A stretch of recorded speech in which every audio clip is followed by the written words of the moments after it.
for guys that are going to be on video training, which I think is going to be the majority of our new guys. I know we're messing with it right now. Brian Carter just has his videos as well. So we have a bunch of really cool things that'll be happening. That way it is very easy and simple, to say the least. So the goal is to be able to make it very simple and basic. Taylor is our guest speaker tonight, but she was in here all last week signing up her office space. Taylor, what office space did you go with? I ended up going with the one in the Chase Bank building. Perfect. So congratulations on that. I know you have some really cool things that you want to do to the space itself. And I got all excited because I found all that really cool wallpaper stuff, and it may not quite be. Again, I think it'd be so cool to have a beach scene, but yeah, I was getting so excited, but then I wasn't. So, oh well. Well, guys, Taylor's part of the SEC division. She is really great friends with who a number of you guys know who Danny Feldman is. Danny has told me on multiple occasions that Taylor is literally his most favorite person in Cutco, which is really fantastic. Danny has really had a really great relationship with Taylor, and they really got a chance to grow SEC together, which has been really fun and exciting to be able to see. She will be moving from Lafayette, Louisiana to Arlington, Texas, coming up, probably after kickoff, somewhere in that ballpark anyway. So we're very excited to be able to utilize there. Brian Carter gave you a great compliment, Taylor, earlier, and he was just like, hey, what things can we teach her to help her be a better manager? And he smiled really big, and he goes, well, I'm really excited to hear some of the things that she's going to say tonight, because those are some of the things that we need to help our division really take it to the next level. And we're looking forward to getting some good stuff from you, not just tonight, but forever. So that part's going to be really, really fun for us. So Taylor has a really great opportunity to do some really things that are pretty amazing. She has a way of knocking out stuff and working with those top 9 and 10 people and getting them to give a lot of recommendations and going out there and selling a crap load. So Taylor, without further ado, why don't I turn it over to you, and we'll let you get started. Awesome. Can you hear me okay? I sure can. Okay, cool. Well, thank you, John, and everybody for letting me talk tonight.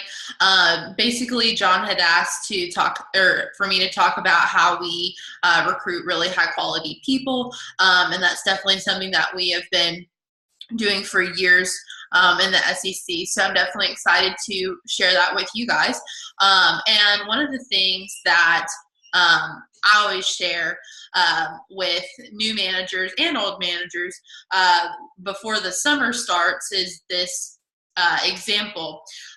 Basically, about 5 or 6 years ago in Birmingham, Alabama, when I was helping Danny run his office there, there was right by the big Galleria Mall, there was a Steak and Shake and a Walgreens, and they were both opening up at the same time.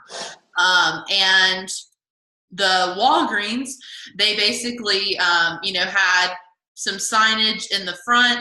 They had one of those little wavy things in their parking lot, and that was about it. Steak and Shake, on the other hand, of course they had the signage, but you couldn't go to the mall without getting an in-hand flyer. Every time you were in the car driving, you heard something about the Steak and Shake opening up on the radio. If you talked to your friend, all they could talk about was the Steak and Shake opening up in Hoover. If you were on social media, they had different ads, and they had all kinds of stuff talking about how they were opening. They had their grand opening on May the 1st. So when Walgreens and Steak and Shake both opened, they opened on the same day. Walgreens, they kind of had typical just Walgreens traffic. It wasn't anything crazy, totally normal. Steak and Shake, on the other hand, for the first 2 weeks that they were open, they had to have policemen direct traffic because it completely wrapped around the drive-through all the way out to the street, because so many people wanted to go to Steak and Shake. And when you drove through, not only did you get to eat Steak and Shake, but they gave you a coupon for buy one, get one 50% off. So, next time you wanted to go again and you wanted to bring a friend. So, that's definitely something that I think really relates to the start of the summer, because, one of the biggest challenges that everybody faces going into the summer is obscurity, meaning that, no one knows that your business exists. So it's time to, get the word out that your office is the place to be for the summer. And if you are between the ages of, 17 to 25, Cutco is the coolest place to work. So I think just having that recruiting mindset, and just making sure that you are, putting in the actions, putting in, the sources, I definitely think you're going to be able to, get the word out that you're hiring. So then, once you start doing a lot of action, that's when you can start focusing on recruiting the highest quality kids. Quality kids, they definitely make the job fun, and quality kids sell a lot. So if you think about it, like if you, as a rep, if you want to sell a homemaker, you need to get in front of a homemaker, right? So if you want really, high quality, like if you want high productivity, then find kids who can get in front of the right customers, because there's only two reasons why kids don't sell. Either one, they're not seeing the right customers, or two, they don't follow the manual. So if I can just find really good kids, it's going to be super easy for them to sell and find the right customers. Also, another thing just to think about, why we always focus on quality is because if you have that mentality of, hey, I'm just going to recruit the masses, I'm just going to recruit everybody, then the problem with that is you'll end up with a bunch of riffraff. And a lot of the times the good kids, they don't want to be around that, So if you have a ton of low flyers and only two good kids, I can pretty much say that those two kids are probably not going to stay around for very long. But if it's like the opposite ratio, you're going to have a lot of good kids, and good kids know other good kids, so it's not going to be hard to build that culture. So I'm going to give you tonight some good keys on, how to recruit the best kids. I'm also going to give you at the end some actionable steps that you can go ahead and start implementing now, and also implement in the summer. So the first thing that I would say is that, you have to understand your sources. You basically have campus, social media, and PRs. Those are going to be your three quality sources. I would say IAPs and mailers, those are kind of like bonus. That's a little bit more passive, but as far as active recruiting, where you are really focusing your energy, campus, social media, and PRs are going to be your highest quality. So some tips when you're on campus is when we go on campus, number one is we always want to be confident in our approach, because if we're confident on campus, we're dressed nice, we have at least 2 people with us on campus. It could be more than that, but if we have a good group of people that go with us on campus, then we're going to be able to find some good kids. And one thing that we always do when we go on campus is once the good kid fills out the application, we put a star at the top of their application. That way we can just kind of categorize it. And later, like when I have a stack of applications this big, I'm not trying to remember who the good kids were because I, made that system. So that's definitely something that we do when we go on campus. That way we can, know who our good quality kids are when we're calling through those campus leads. I would say when you're on campus, you also want to figure out where they went to high school. That way, if they went to, let's say, one of your best private high schools, and, you can name drop people. So it's like, oh, Caroline, you went to, St. Mark's. Do you know, John Carpenter? Oh, you do. Great. He actually worked for me last summer. And there's like that mutual connection there. So I definitely want to try and find ways that I can name drop people on campus, and that makes them feel a little bit more comfortable. I would say with social media, how to attract good kids is that, the beauty of social media ultimately is that you are choosing who you message. You're choosing who you're going to message on Facebook. So, you have quality control right there. So if you want to write a couple things down, if you have something to take notes with, these are some things that I always look for when I'm messaging people on social media. The first thing would be, where did they go to high school? Where do they go to high school? And, for candidates, like, do you know what your best schools are? Because that's something I'm constantly looking for on social media, and especially on Facebook. Does it say where do they go to college? Where do they live? And then those are like the three primary things that I'm looking for.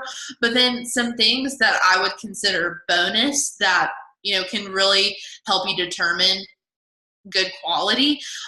Sometimes if you look at their pictures, if I see that someone has on like a fraternity or sorority t-shirt, right? If they have like their letters on in one of their pictures, then I could probably guess that that's probably going to be a good quality recruit.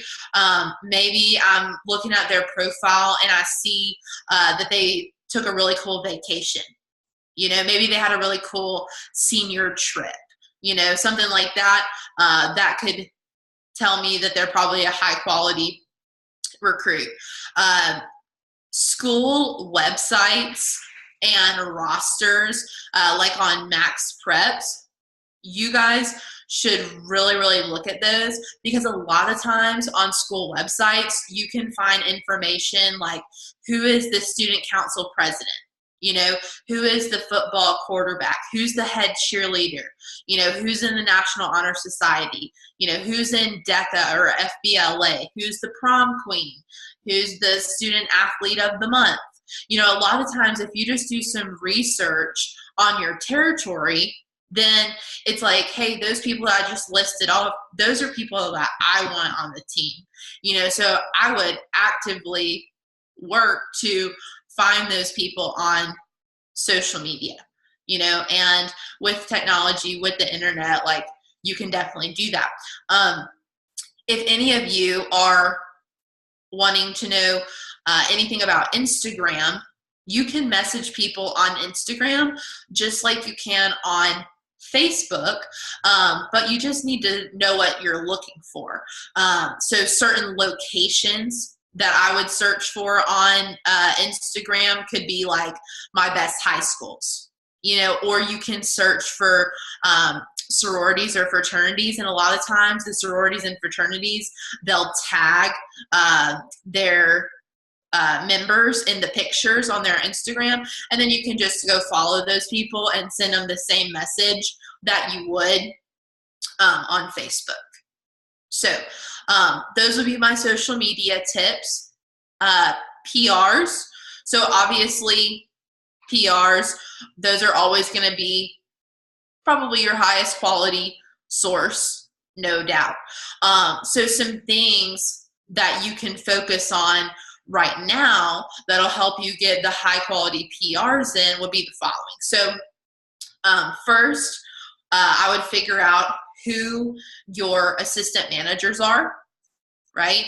Because once you have your assistant managers locked down for the summer, my number one focus is going to be how many of my assistant manager PRs can I get in my first training class. So I'm going to give you guys like one of our golden nuggets that we do every spring that helps us get off to a fast start with good quality kids. So one thing that we do, and I've done this every year that I've been open, and I did it when I was a new DM as well. Once you have your AMs locked down, what you want to do is you want to have spring conference calls with them. So basically on these calls, I would do them like every other week, you know, until you open. And you can kind of get with John and figure out like what is your grand opening date. But leading up to your grand opening for the summer, you have these conference calls. And what's fun about these conference calls is that you really get your staff tied in. You get them prepared for the summer. You get them talking like and just knowing the proper expectations and getting them pumped up, right? But every conference call, we're reminding them of the 2 assignments that they have before the summer starts. So the 2 assignments that they have before the summer starts, the first one is going to be to come up with a list of 25 PRs. Okay, so a list of 25 PRs that has to be turned in to me by our grand opening date. So for example's sake, let's just say that our grand opening was April the 25th, right? So every conference call, I'm reminding them that their list of 25 PRs has to be turned in by April 25th, because those PRs are going to be the best of the best.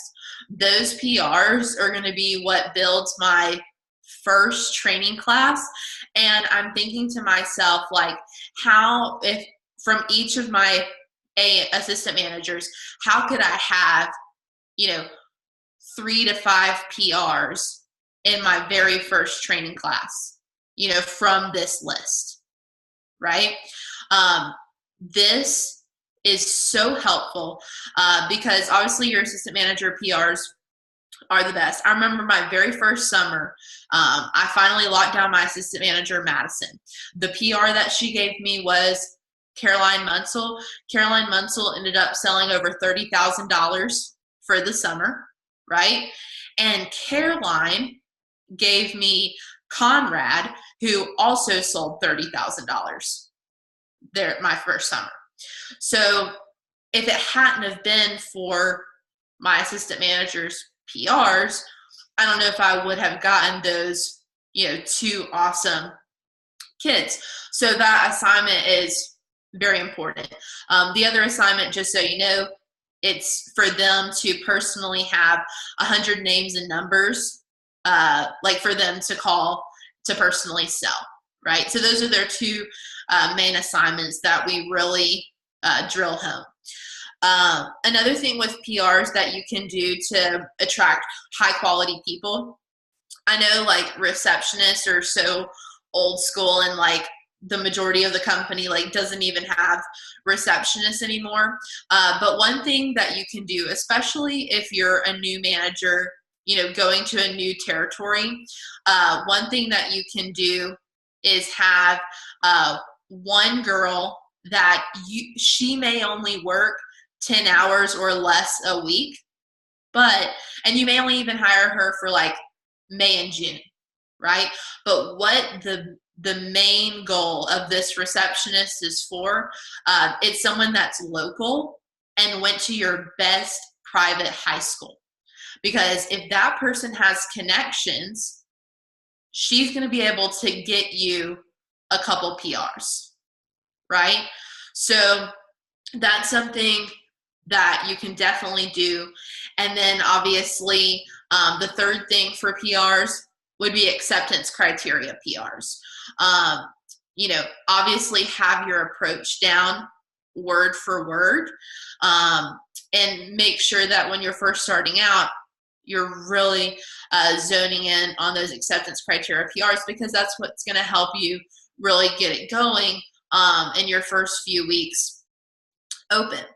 So now that we've covered the sources, let's talk about, once the good kids get to the interview, what are some things that we really focus on to really attract the high quality kids. So I use this example a lot. Think about when you get in your car. A lot of times when you get in your car, you're in the driver's seat. So a lot of times you just see what the front seat looks like of your car. Rarely do you get in the back seat. But then on a random Tuesday, you get in the back seat of your car and you have a look around and you're like, oh God, like that's what it looks like. Normally the back seat of your car is not looking that great. So when you walk into your office, use that critical eye of what does it look like in your back seat. So, think about when you walk into your office, what does it look like?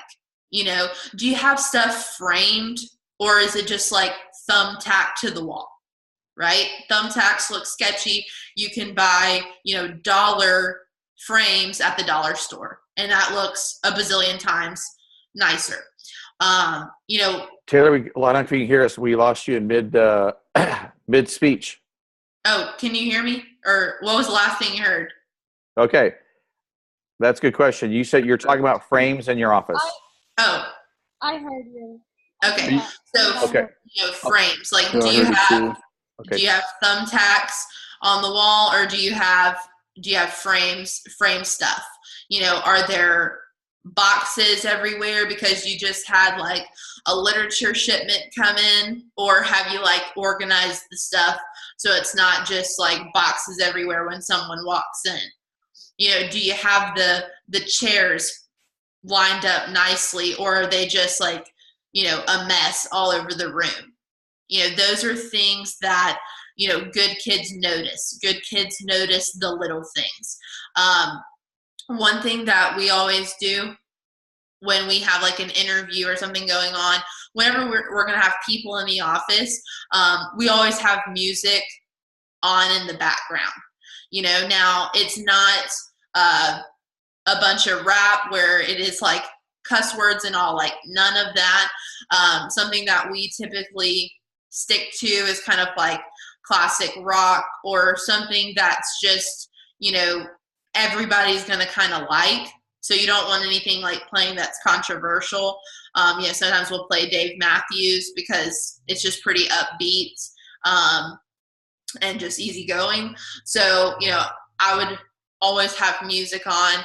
If any of you want to follow me on Spotify, I have like tons of, interview playlists and training playlists that, you can use if you want. But that's something that's huge. That can really bring up the atmosphere of the office. I think little things like having a firm handshake and really just like making people feel welcome. Are you on time?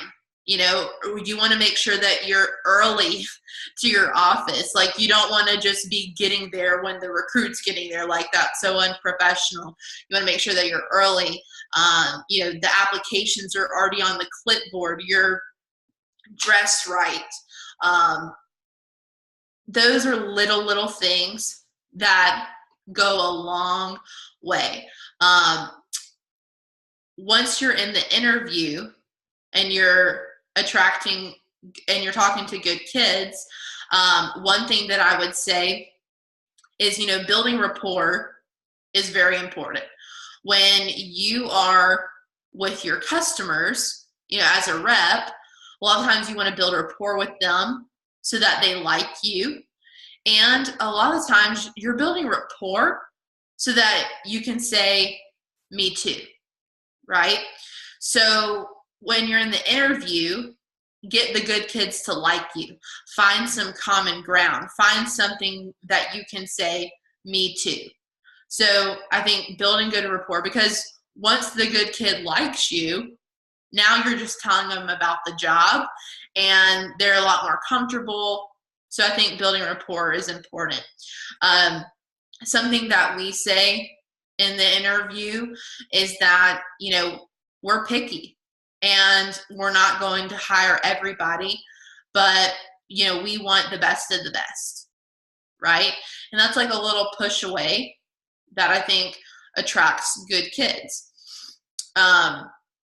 Always let them know what you're building. Make sure you have your stump speech memorized.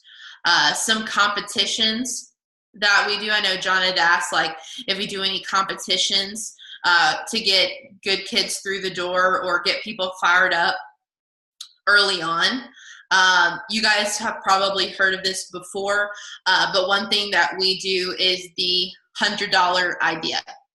So how this works, basically, if let's say that, John, we have a conversation where I say, hey, if you get one of your friends on the team, I don't do this for everybody, but if you get one of your friends on the team and they pass their first promotion, I'll give you $100 cash, right?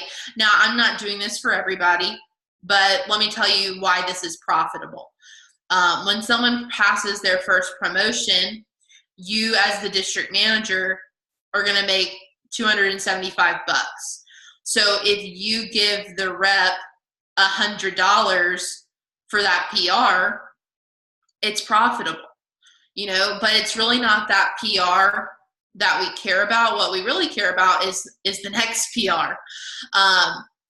And obviously I'm only doing this if it's the right kid, but here's the thing, that $100 is totally worth it because that kid's probably not just going to pass his first promotion. He's going to sell, 4K, 6K, 10K. So that small investment is totally worth it to get some good kids in the door. And you may not even do $100. You may do $50. You may do $25. I think as a college student, people get fired up about $25, $50. It doesn't have to be $100, but that's just what we do. The Team Builder Scholarship, we definitely tie people into that, because think about what the Team Builder Scholarship really means. Yeah, you get the extra money. Yeah, that's cool. But you get to put on your resume that you know how to attract talent. And that's a rare quality that not many people, especially people that your age, have. And not only could you put on there, your career sales, but if you have friends that, let's say, combined, they sell $100,000 for the summer, you're going to be able to put on your resume that you generated over $100,000 in business, right? Like, what do you think that would do for your resume? Another thing is just the PR prizes. Obviously, you guys probably know the PR prizes, but that's just definitely something we remind people of, because here's the thing. I think when you're with good kids, you never want to come from a place of desperation, because I think if you come off as desperate, that really turns a lot of people off, and sometimes, like, you may sound desperate and you don't even realize it. So I think that it's important when you attract the good kids that you don't sound desperate. It's almost that mentality, like, we don't need them, they need us, and even if they're the best of the best kid, even if their friend worked with us before them, I'm not going to assume that they know everything about the job because their friends work with us. I'm not going to take shortcuts with these kids. I'm going to treat them normal. I'm going to treat them like, everybody else. Because I think when you start trying to like do all this fancy stuff, it can kind of come off as desperate.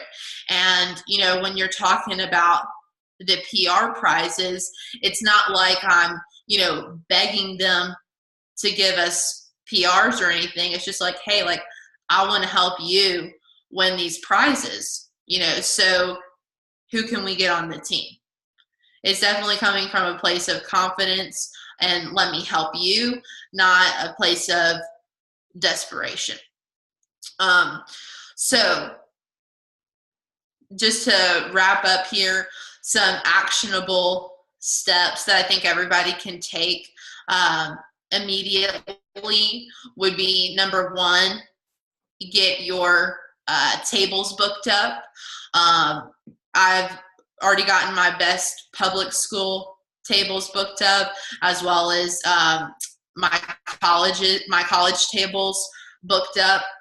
So that's definitely something that you can start doing now. And honestly, the sooner you start that, the better, because you have to realize a school's timeline right now.